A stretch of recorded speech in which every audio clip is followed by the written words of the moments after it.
YouTube, welcome back to my channel. Today I am recapping my top 10 nonfiction reads for 2016. In 2016, my goal was to read 100 books, and I thought that I would split that down the middle, 50 fiction and 50 nonfiction reads. That didn't end up happening. I read about 35 nonfiction reads. So today I'm going to be recapping the top 10 nonfiction reads. Number 10 on my list is Intentional Living by John Maxwell. This was the first nonfiction book that I read in 2016. In this book, he talked about how you can create the opportunities that you want for your life. What are some of the things that you can do to live your life with purpose instead of just reacting to situations, how you can create those situations that you actually want in your life. So I found this book to be very influential, very helpful, and I found myself really implementing some of the strategies that he talks about in this. So this is number 10 on my list. Number 9 on my list is Draw to Win by Dan Rome. This small book is a crash course on how to use visual tools to make your note-taking and how to make your presentations just more effective, how to connect with your readers and viewers by using more images, more pictures to transmit your information. After I read this book, I started to doodle and scribble. Since then, I have created several sketches, and I even started to do a daily sketch that I included on my blog. Because this book was so influential and caused me to start doing something new that I am enjoying so much, this is now book number 9 on my list. Book number 8 is Moonwalking with Einstein by Joshua Foer. This is about the art and science of remembering everything. Joshua Foer was a journalist who went to cover a story about a memory championship and found it to be so intriguing that he decided to study and practice the memory arts and join the championships himself. So this book presents some memorization techniques, some that I have known about before, like mnemonic devices, and others that I'd never heard about. You think about a building that you know very well, like your childhood home, and if you need to memorize a list of something, you create mental images that represent the items on that list and put them in different parts of that house, so that as you take a virtual tour of that house, you keep seeing the images that you locked away in those sections of the house. And so it helps you to remember items in sequence. I thought that was so fascinating. So this book is number 8 on my list. Number 7 on my list is Rich Dad, Poor Dad by Robert Kiyosaki. Robert Kiyosaki has 2 fathers. Well, in this book, Robert Kiyosaki compares the lessons that he learned from his biological father and the father of one of his friends, who he calls his rich dad. He contrasts the lessons that he learned about life and about finance and about success from these 2 men who came from very different schools of thought. One went through the academic route and the other who was an entrepreneur. Kiyosaki compares the things that he learned from both these people, how to acquire money, how to manage money, how to acquire success. And that book caused me to think a little bit differently about just, how we use the information, how we use the knowledge that we acquire in schools. Are we using it as like a buffer against, people thinking certain things about us? Or are we actually using it to acquire success in our lives? Rich Dad, Poor Dad became number 7 on my list. Number 6 on my list is Secrets of the Millionaire Mind. In this book, Harv Eker compares the habits of people who are wealthy and people who are struggling financially, and comparing just the habits of people who might acquire money but don't understand how to manage it, and so lose it quite easily because of the habits that they have. And so this book caused me to look at some of my own personal habits and whether I'm doing things that are consciously or unconsciously sabotaging my own financial success. Book number 5 is Between the World and Me. It was written by Nehisi. The book is written as an essay, but it's really a letter that he wrote to his son about the differences and the similarities between the time in which Nehisi grew up and the time in which his son is growing up, what they face as Black men in America. It was nominated for several well-deserved awards, and I recommend this book to several people. So this book is number 5 on my list.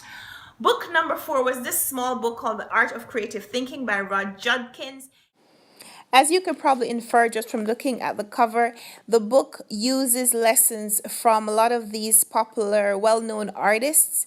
And what are some of the things that we can learn from these creative geniuses that we could implement in our own lives? So each page was like a standalone lesson.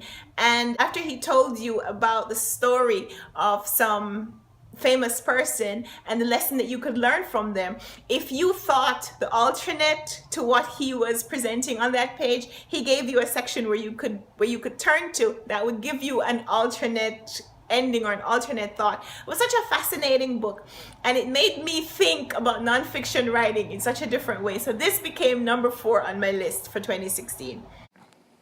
The third most influential book that I read in 2016 was this book entitled Business Secrets from the Bible by Rabbi Daniel Lapin. Rabbi Lapin is a Jewish scholar, and he writes about things that we should be learning from the Bible about how to live our everyday lives, but that we probably don't see because we're only looking to the Bible for spiritual guidance. A lot of people, I think, read the Bible for spiritual lessons, only for spiritual motivations and how we should live our lives as it pertains to our relationship with people in spiritual ways, how we relate to God in a spiritual way. But a lot of the lessons that we should be getting from the Bible also tell us how to manage our lives, all aspects of our lives, how we set up communities, how we relate to people, how we teach our children. I thought that this was such a wonderful book. I went out and requested several other of Rabbi Lapin's books. And so this is book number 3 on my list. In the number 2 place is this small book, The Richest Man in Babylon by George S. Clason. This is not a new book. This book was first printed in the 1920s by George S. Clason. It was printed, I think, as a giveaway to customers at a bank about how to handle their money, how to invest their money, how to make sure that they were investing properly so they weren't losing their money. And eventually this book became so popular that Clason published it and had it distributed widely.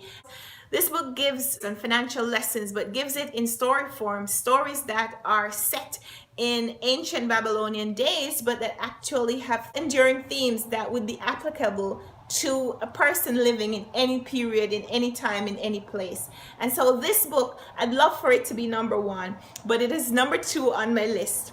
Only because number 1 is only because number 1 place goes to this book, Think and Grow Rich by Napoleon Hill. This is one of the best books that I have ever read in my life. It was a book that it's small, it's pretty small, but you can see I have post-its everywhere. So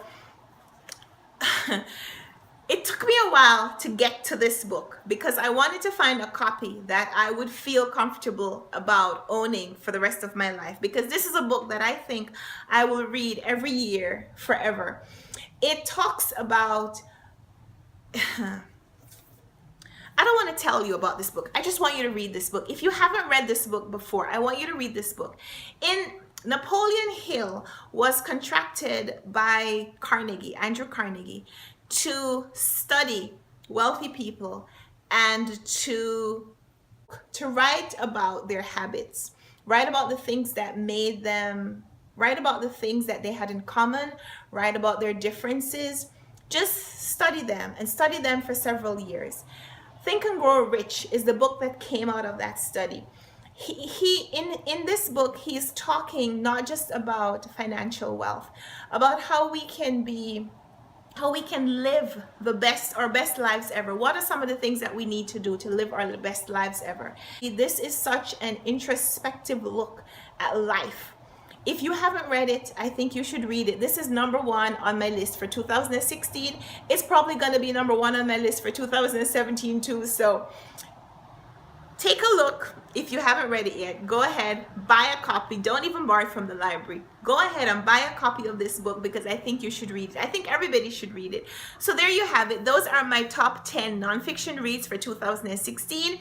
In my next video, I will recap my top 10 fiction reads. I hope you'll join me for that video. See you later. Bye.